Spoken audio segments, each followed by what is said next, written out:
What's going on, everybody? Welcome into the Wager Alarm Friday night live stream. Happy Thanksgiving to everybody. Hope you had a really nice holiday. Hope everything was good. Everything was safe. Time to get down to business here. I'm Howard Bender. With me, of course, Craig Mish. And Craig, we jumped headfirst this week into the Nugget, into the Super Contest, a little Thanksgiving action, and even a little Friday night action as far as college football went. Yeah, we decided to take a stab at one of the Thanksgiving Day games on Thursday and then a college game on Friday. And I guess looking back on it, it was probably the wrong choice to make, but those are the choices that you got to make sometimes during the week. And I thought overall it was a fun day of football yesterday. Really, I would say one out of the three games was very competitive. The third game had a lot of fun, toward the end of the game with a potential cover against the spread with all the onside kicking. And then, of course, the college game at night was just insane, just kind of how everything went down between Mississippi and Mississippi State. There were some pretty good games today, but tomorrow I think we'll have some fun games to go over here. And certainly Alabama playing against Auburn is always a really exciting rivalry. That game will be a 3:30 Eastern game. And then Wisconsin will play Minnesota for the right to play in the Big Ten championship. So there's still a lot at stake in college football. And then a week from today, we'll be previewing all of the college championships, the ACC championship, the SEC championship, the Big Ten championship. Those are all, there's a couple that are Thursday and Friday, but really next Saturday are the huge games there. And then we head into the bowl season after Army-Navy, of course. There we go. After Army-Navy, that's going to be a good one. I love my academies. Navy looks Army like the better team. Well. No, they haven't, but I actually like Army tomorrow night. Playing, I won't see the game.Ey're playing it at 12:30. Yeah, the 9. You could watch it at 9:30 your time. Yeah, I will be watching it. But yeah, I think. Look, I mean, it was hard to piggyback off what Army did last year. Navy's been the better team of the academies this season, that's for sure. And I'm sure. I mean, if I had to guess, we'll preview the Army-Navy game 2 weeks from Tuesday. So if I had to guess, I'll say Navy will be, 4-point favorites, maybe 4.5-point favorites. That would be a guess. All right. Beautiful. I'd take that. Laying 4. Why not? Do you traditionally bet the Army-Navy game? Is it usually a tight spread? It's usually pretty close. Navy in the past has always been a winner and always been a favorite. But Army over the last couple of years has played much better. So, look, there's no doubt that the game could come down to the end because, I mean, they're just running the ball constantly. And so a lot of times it is closer than what people think. All right, cool. Very much looking forward to it. I've been riding the academies all season long. Going to keep doing that as well. Let's get to it. Let's talk about what we've got going down for the Golden Nugget and the Westgate Super Contest. We'll start with the Nugget. The college games, Texas Tech, we had +10.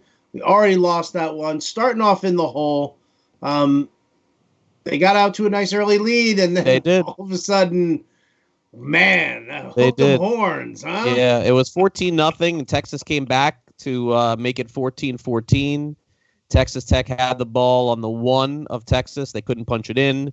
They had another 4th and 1 that they couldn't get throughout the game. They also went for it on a 4th and 4 instead of kicking a field goal. But look, excuses aside, Texas came out sluggish, which I expected. But look, Texas Tech was not a good football team all season. I was just kind of hoping that they could catch that spread, and they just made so many mistakes toward the end of the game. And it was close. I mean, it was close for a while. Even at the half, you felt pretty good about things. But no, in the second half, Texas it took it to them. All right, well, there you go. So we start off 0-1, but I think we can dig ourselves out of that hole. Next game we're taking Kansas State. They are a 5-point underdog to Iowa State. K-State's been pretty good to us throughout this this year, so I like it. I don't mind it. Give me your breakdown. Yeah, I mean, right now, I the way it stands is the line opened up at 6 or 7. It kind of moved down. And right now it's gone back a little bit to around 5. And so when I look at it, Iowa State is kind of one of the more overrated teams, I think, in college football this season. They've been winning games, but they've been winning a lot of close games, and they really don't have any signature or impressive wins throughout the season for me. So I like what K-State has shown throughout the year. I would say that Kansas State at home gives them somewhat of an opportunity and a chance here. Iowa State's won 2 games in a row. 5-2 at home, but only 2-2 on the road, and laying points in this one. So I think this is a close game, and I think the Wildcats can close out the regular season potentially with a win, and this would put them obviously in a much better bowl spot too if they do win tomorrow. Absolutely. Third game we're looking at here, Marshall, the Thunder and Herd -7.5. Interesting one here. FIU. I'm sure you've got a really good bead on Florida International as to why we're diving into this one. Yeah, I mean, it's pretty simple. There's two factors. The first factor is FIU's coming off their biggest win in school history, playing at Marlins Park and beating the Miami Hurricanes. They were 20-point underdogs, and they won the game outright. The other part about FIU under Butch Davis, they've been great at home, horrible on the road. They have not won a game all season long on the road, 0-4. And so Marshall is just the much better team here, and I think that there's a little bit of an overreaction to them winning, and also an overreaction to last week. Marshall lost at Charlotte, which was like a monster loss for them, and then kind of put them out of a big bowl game scenario. But they're still second in Conference USA, still have an opportunity, I think, to still play for some things. FIU has already clinched a bowl game, so pretty much no matter what, even if they finish 6-6, I think they're going to put them into some irrelevant bowl game. Not a lot to play for, really, for FIU,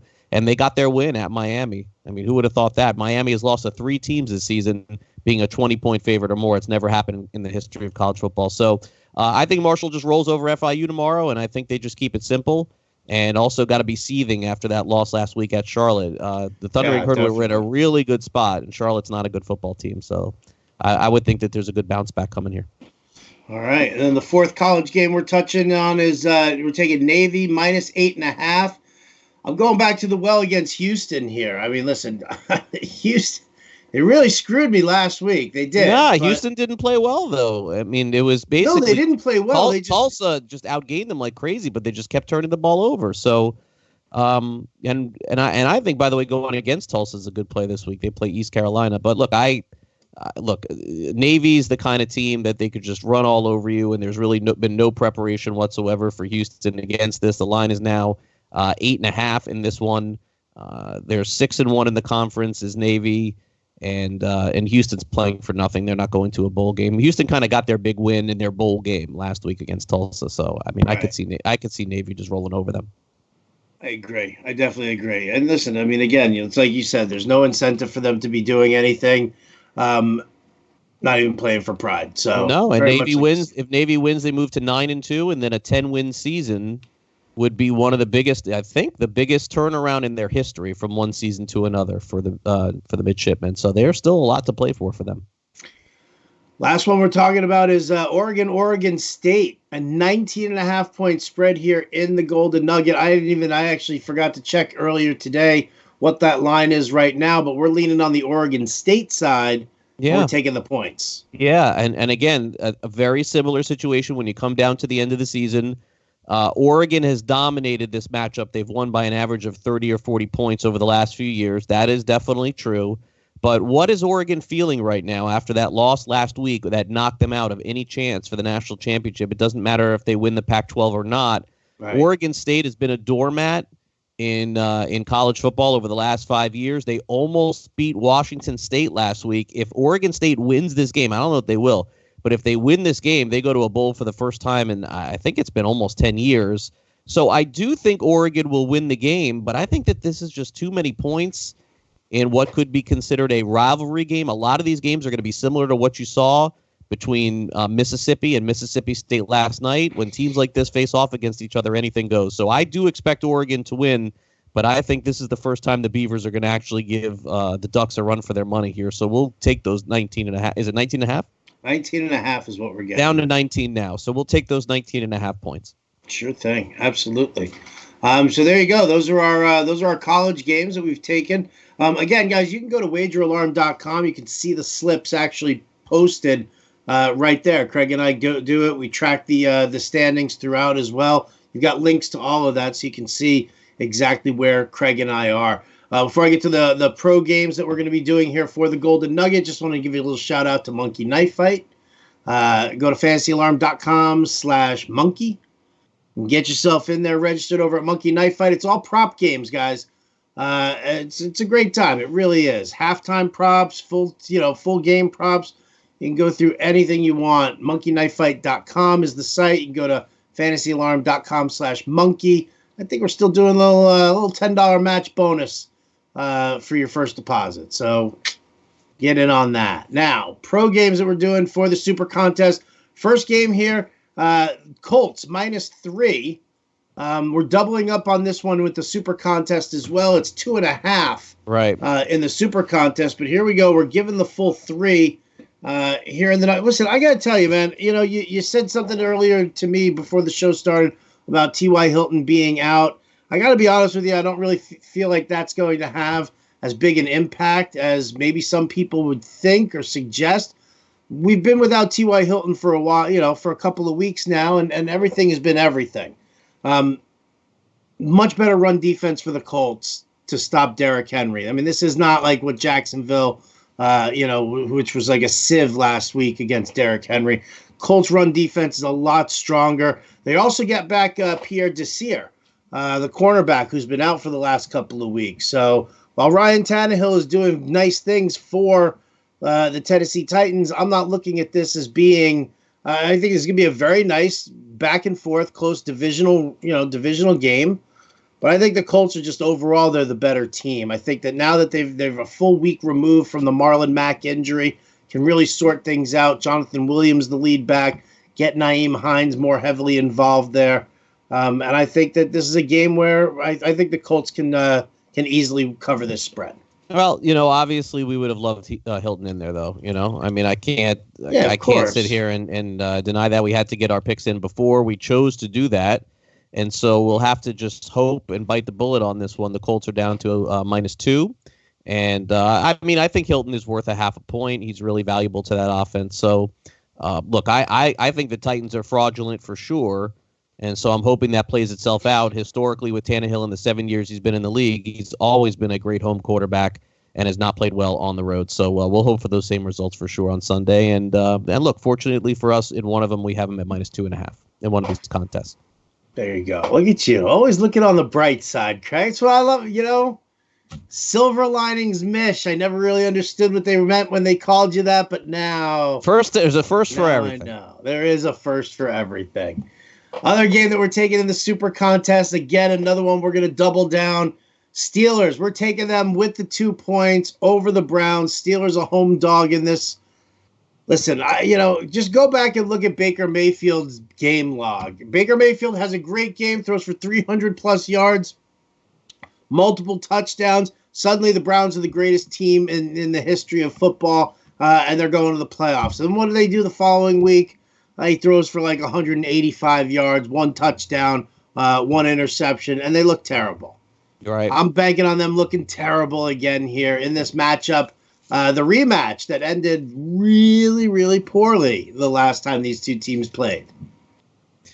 Yeah, I mean, when I look at this game, there's a couple of things that I point out. The first thing is that Pittsburgh was 2 weeks ago a favorite in Cleveland. So what changed so much all of a sudden a couple of weeks later? I see one thing that's changed. Their best defensive player is not going to be on the field for the Browns. Honestly, Howard, I don't really get this one all that much. I'm going to say that the Steelers win the game outright, and we'll take those 2 points and take it to the house there. So I feel pretty good about this one. Of all the picks actually on the board that we're using this week, this is one of my favorites. Well, I feel like it's kind of funny. What's changed? Devlin Hodges is the back at quarterback, which I think is actually an improvement for them. I'm not really sure what happened in this one that all of a sudden, I guess the Browns, look, they're one of those teams that just is getting week-to-week love in terms of the spread, and it worked out a couple of weeks ago when they were favored at Denver, and everybody took Denver, and when Cleveland ended up winning. So, I like the Steelers as a home dog in this one for sure. All right, so there you go. Those are our picks for the Golden Nugget. We lost the Texas Tech one already. We got Kansas State +5, Marshall -7.5, Navy -8.5, Oregon State +19.5, Colts -3, Steelers +2. Like I said, Colts and Steelers. Steelers are still a +2 in the Super Contest. Colts are -2.5, so we're in on those two. We lost with the Bears, -4.5. Now, I mean, when we were talking about the game too, I mean, it was kind of aggravating because, Bears obviously were -3.5 to open up the week, and they were still waffling. We thought that there was a chance that Driscoll was going to be out. Even on Wednesday, like Wednesday when they, I guess Wednesday they released the spreads for the contest when, like 5 o'clock? Yeah, I mean, if you watch the live stream on Pacific. Tuesday, this is the first regret that I'll have all year. I never go back and say we should have. I never do that. But this is the one, because obviously on Tuesday we said on the live stream that if we could catch 7 with Buffalo in either one of the contests, we're going to take them in one and we're going to take them in both. Buffalo was only getting 6.5 in the contest. We didn't take Buffalo. That was a huge mistake. That's the first regret probably that I have all season long, because I really liked Buffalo and we didn't pull the trigger there. And if you go back and watch the live stream, but that's part of it. You have to weigh those decisions based on the number, and sometimes you're going to get that to that 7 and you want to have it. But in this case, it didn't really matter. In terms of the Bears, yeah, I mean, they were 3.5 point favorites all week long. Then all of a sudden, the news came out that David Blau wasn't going to play on Saturday. You and I talked. We took it -4.5. That thing went to 6. And so it's just one of those times where we got the games in early and it caught us. I mean, that's just really what it was. I mean, in hindsight, we would have probably switched off. But to be honest with you, we have another game that we picked also that we're going down the same road again.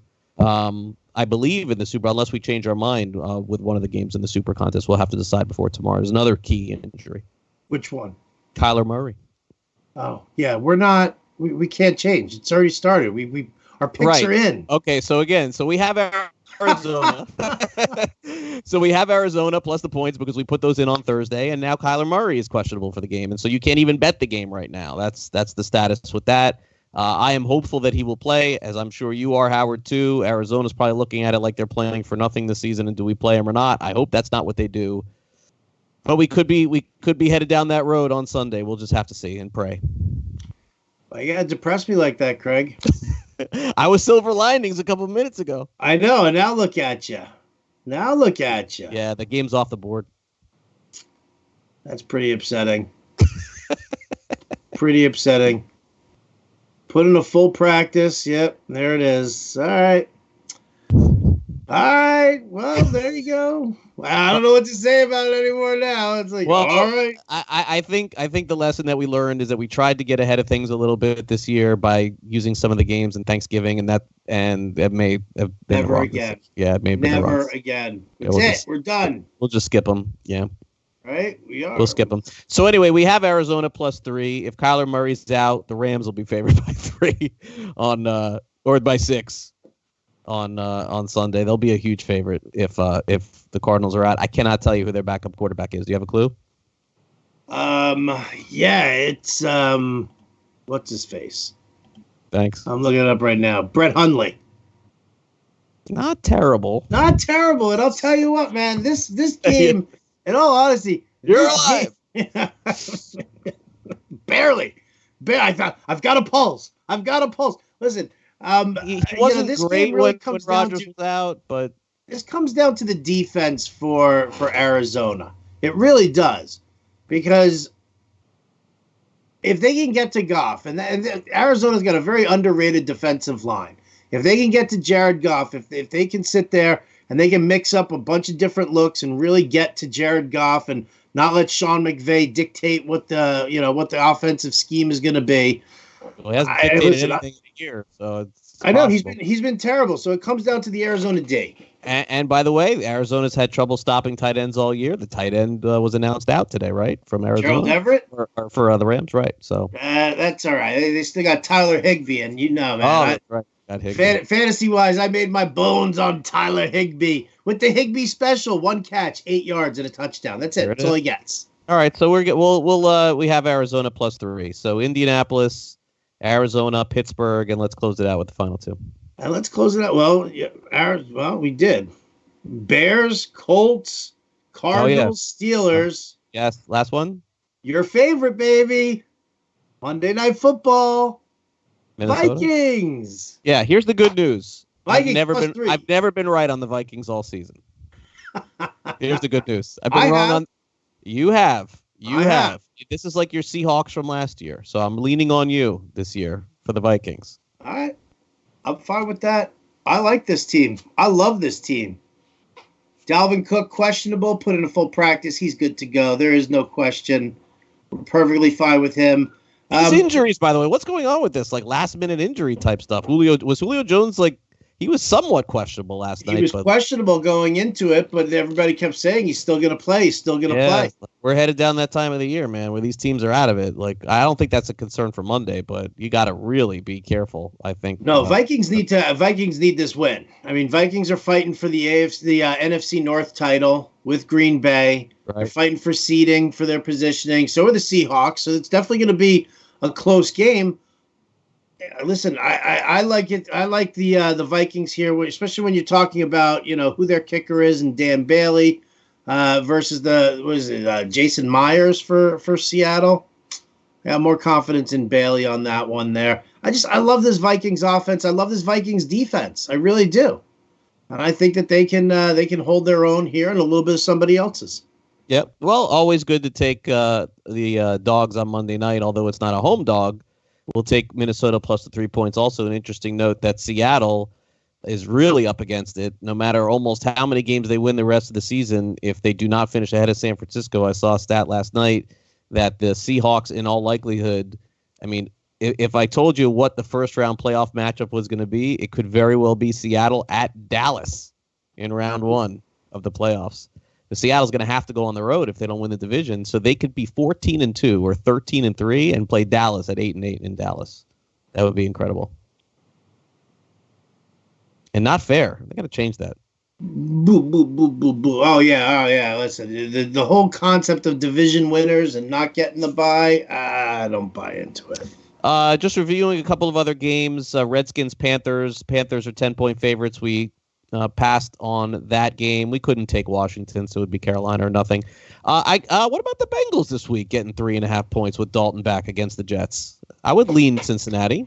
I would definitely lean Cincinnati on that one. Yeah, I would lean Cincinnati. Jets secondary is terrible. It really their big strong suit is their run defense. Their secondary is atrocious. And having Dalton throw instead of Finley is definitely going to, For sure. This reminds me a little bit of Atlanta when they got their 2 wins back-to-back, and everybody was like, wow, they're great again, and then they fell apart. This could happen to the Jets. Very well could. How about the marquee game, San Francisco and Baltimore? I mean, look, I think San Francisco is the second or third best team in the NFL. I could not go against Baltimore, though. I mean, even with them being favorites, it would be either takes Baltimore or nothing. It's too scary. You know what? Because it's the 6-point spread, I actually don't mind San Francisco. I do think it stays a little closer. Listen, you can run on San Francisco. Passing on San Francisco is a different story. Jackson's just out of this world. I don't know. He's definitely out of this world, but San Francisco ranks number 1 number 3 overall in pass defense, number 1 against the tight end. They're going to be able to eliminate Mark Andrews. He put some good, solid press coverage on Marquise Brown. I mean, there's Lamar Jackson. He's throwing to Willie Snead, and he's throwing to Miles Boykin if you're taking away 2 of his top guys. So, I mean, listen, I think that it's going to be a very interesting game. I think it's going to be a low-scoring game also. I actually believe that it's going to be very run-centric. I know a lot of people are talking about it being, taking the over on that. I don't know, man. I think if you're going to have to run heavy with Mark Ingram and use Tevin Coleman and those guys, it's not going to be just slinging the rock back and forth. Tampa Bay was 1-point favorite. They're up to 2.5 at Jacksonville. It's hard to back Jacksonville, but honestly, taking Winston at Jacksonville is not something I would do either. I almost would rather take the Jaguars at home. No, I would pass on this game altogether. Yeah. That's just you have a better read on the Bucs than me. Yeah, I would take Jacksonville. I would take them for a bounce back. The Jaguars can't stop the run. Buccaneers can't run, right? It feels like a close game. Feels like the right side. Eagles at the Dolphins. I could only take Philly. Right. Green Bay at the Giants is an interesting game. The Giants played just well enough last week to cover, and they're getting 6.5 points at home. Green Bay is a hard team to figure. I think that they are worse than their record is, but they're better maybe than this line. I don't know. Tough one to temperatures for that game are going to be in the high 30s, low 40s. There's going to be a lot of rain. There's going to be a lot of sleet in that game. So if you're looking at that game, look at the under on that one as opposed to spread. Andy Reid 17-3 coming off the bye. They're at home against the Raiders. I would take the Raiders plus the points. This is a game that looks like Kansas City is going to blow them out, and I think the Raiders end up covering. And again, it's a road dog, 65% this season. I would do that. Chargers Broncos would be worse than a pie bet. Would have to watch this game 4 o'clock Eastern, 1 o'clock. You're talking about, man, it's going to be the debut of Drew Lock, first round draft choice. It's a terrible game. It's going to be a horrible game. I wrote my article in the New York Post about it, Craig. There you go. So what's your opinion on this one? Have at it. A quarterback that we have no idea what he's going to do against a quarterback that is probably done. I wouldn't bet this game if you paid me to bet this game. Horrible. But in all honesty, I think that he's a better quarterback than Brandon Allen is. I do think he's a better passer. The question is he going to get happy feet inside the pocket, or is he going to be able to stand tough? And that's really what it comes down to. Yes, as good as mine. And then New England at Houston, I would take the Patriots. I would definitely take the Patriots in this one. Don't get this line. Tells me that maybe Houston wins, but I could not take Houston. I'm not a Houston fan. I think they got very lucky last week. And still only catching 3. I guess New England's offense has not looked that good, but I got to believe that over the last 10 years, if you took the Patriots -1, 2, or 3 against the spread and looked at the overall record, it's got to be astronomically good for you. So I'll ride with that. And that's it for the week. There you go. You're just a bundle of energy right now, Craig. Look at you go. All right. Well, I'll tell you what. That's it. That's it for us. You got the tickets over on wageralarm.com. You can take a look at those. We did amazing. We did amazing the last 2 weeks. I mean, you guys got to take a look at this record. 8-2 against the spread in the Super Contest. Mm-hmm. There were 7, 14, 12-2 or 11-3. 10-3-1. 10-3-1 in the Golden Nugget. You guys cannot do any better. Just follow and ride our picks right off into the sunset. Retire after this weekend just by betting on our picks. If you please do not drive your yacht into my yacht in the south of France. There you go. So right. I hope everybody had a happy Thanksgiving. Howard and I will be back here on Tuesday night. It looks like we have a little early conflict for Tuesday. So it'll be, I believe, a 9 o'clock Eastern live stream, unless we get 10-run ruled. And then we'll be back here earlier. Silver linings Mish over here, everybody. Little League game Tuesday. That's going to do it for us here at the live stream. Big thanks to Matt Sells, our producer. For Craig Mish, I'm Howard Bender. We'll catch you next time.